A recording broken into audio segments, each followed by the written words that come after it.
dans l'ombre abyssale des océans, bien au-delà des profondeurs que l'œil humain ne saurait sonder, une entité sommeille, patiente et implacable. Son domaine, les cités englouties et les failles béantes où même les plus terribles prédateurs n'osent s'aventurer.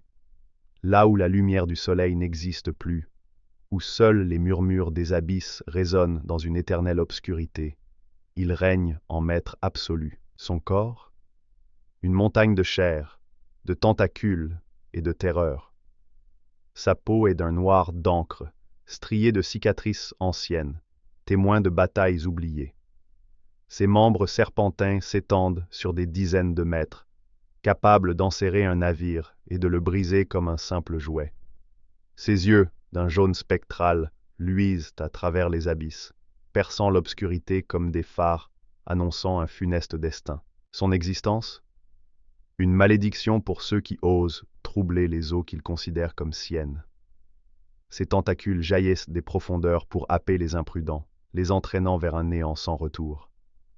Nombre de marins murmurent son nom avec crainte, comptant des légendes de vaisseaux avalés en une fraction de seconde, d'équipages dont les cris furent étouffés par les flots. Son intelligence? Redoutable. Ce n'est pas une simple bête, mais une entité calculatrice, dotée d'une ruse effrayante. Il ne se contente pas d'anéantir, il manipule, il corrompt. Il commande les créatures des abysses, pousse les hommes à la folie par ses murmures psioniques, et parfois même forge des pactes impies avec des cultistes dévoués à sa cause. Son but? Étendre son influence, dominer les mers et, peut-être un jour, s'élever au-delà des flots pour imposer sa suprématie sur le monde de la surface. Certains prétendent qu'il était jadis un seigneur oublié, un ancien titan banni dans les ténèbres aquatiques, condamné à un exil éternel.